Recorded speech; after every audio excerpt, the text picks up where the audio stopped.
The Colorado River is known as one of the most spectacular rivers in the United States of America. It is a valuable source for drinking water and other needs of people and provides water to more than 40 million people. But today, the river and the people who depend on it are in big trouble. Hydrologists, as well as climatologists at the University of Colorado, USA, claim that compared to the last century, the flow of the river has decreased by 20%. In the course of the work, scientists modeled the future changes of the Colorado Basin and found that if nothing is done, the annual amount of water in the river will be reduced by 11%. Simulations have also shown that Colorado is likely to dry out completely in the future. This will affect the lives of all those 40 million Americans who live from Denver to Los Angeles. Agricultural land in the southwest of the country will also be affected. This crisis state of the Colorado River in the United States affects 7 states and part of Mexico. Why is this happening and who is to blame for it?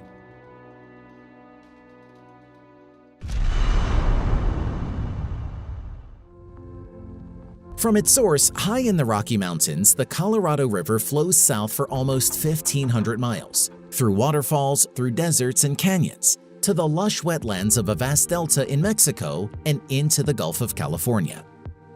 The enormous significance of the Colorado River extends far beyond the American West.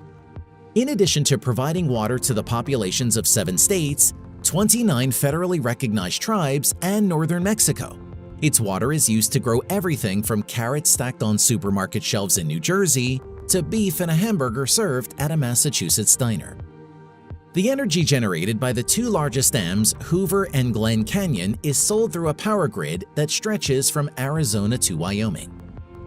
Beginning in the 1920s, western states began to share Colorado's water, build dams, and divert the flow hundreds of miles to Los Angeles, San Diego, Phoenix, and other fast-growing cities.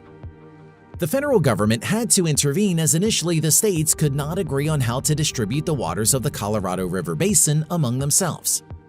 Secretary of Commerce Herbert Hoover proposed dividing the river into 2 basins, upper and lower, and each received the right to develop and use 7.5 million acre-feet of river water annually. This approach helped to reserve water for the future development of the upper basin and allowed the planning and development of the lower basin to continue. The original multi-state treaty governing the use of Colorado was signed in 1922. The treaty required the states of the river's upper basin, Colorado, Wyoming, Utah, and New Mexico, to keep a certain amount of water in the river so that the flow would reach the states in the lower basin, including Arizona, California, and Nevada. In 1944, this treaty was amended to allow river water to also flow to Mexico.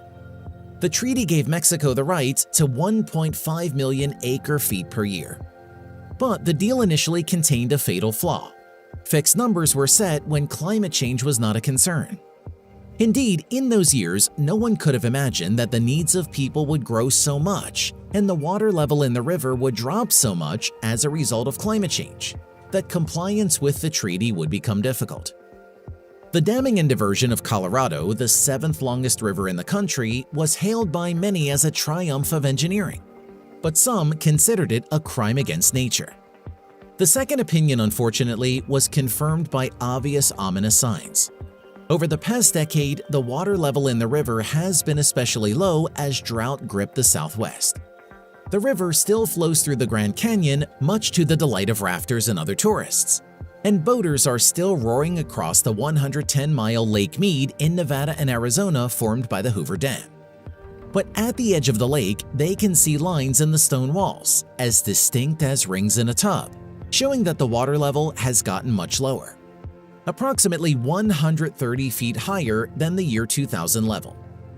Since the turn of the millennium, experts in the American West have been predicting that unless constant overuse of water is brought under control, the Colorado River will no longer be able to provide for all the 40 million people who depend on it. Over the past 2 decades, Western states have taken incremental steps to conserve water, signing agreements to share what's left. And then, like Las Vegas, they did everything they could to protect themselves. But they believed that the turning point was still far away. However, as a result of record heat waves and relentless megafires, the Colorado River is dropping faster than expected. In 2021, even though rainfall and snow cover in the Rocky Mountains were near normal levels, parched soils and heat-affected plants have absorbed most of the water. The inflow of water into Lake Powell, for example, was about 1/4 of the usual volume. Water levels in Colorado have already fallen on average by nearly 20% from levels in the 1900s. And if current rates of warming continue, losses could be as high as 50% by the end of this century. In August 2021, for the first time, federal authorities announced an emergency water shortage in the Colorado River. The announcement of water shortages forced shortage of supplies to certain states. They began with a sharp cut in almost a fifth of the river's water supply to Arizona, as well as modest cuts for Nevada and Mexico. This was followed by new negotiations and reductions. All of this has come as a wake-up call. One of the country's most important sources of fresh water has fallen victim to the accelerating climate crisis. Americans face tough choices about how and where to live as the climate continues to heat up. States will be forced to decide what to do in those parts of the country that are losing their main water supply. It is here that Lake Powell and Meade appear. The two largest reservoirs in the United States are filled with water from the Colorado River. By 2022, each had reached its lowest level on record, forcing the federal government to take emergency action for the first time. The U.S. Department of the Interior reduced water use in the lower basin and diverted more water downstream from reservoirs in the upper basin. Lake Powell is the reservoir in which the states of the upper basin store water, which they divert downstream into the lower basin. According to the U.S. Bureau of Reclamation, it is unlikely that Lake Powell will be filled with significant amounts of water in the next 2 years. If this trend continues for a few more years, the drop in reservoir levels could lead to an official water shortage. In 1922, conservationist Aldo Leopold canoed across a large delta at the mouth of the Colorado River. He wrote about the richness of birds and fish and the calm waters of a deep emerald hue. In Leopold's time, the delta extended over almost 3,000 square miles. Nowadays, it covers less than 250, and the only water flowing here except for heavy rains is runoff from alfalfa, lettuce, melon fields, as well as pecan orchards. This tragedy is the result of the thoughtless activity of mankind. The Colorado River is the perfect symbol of what happens when we demand too much from a limited resource. It disappears.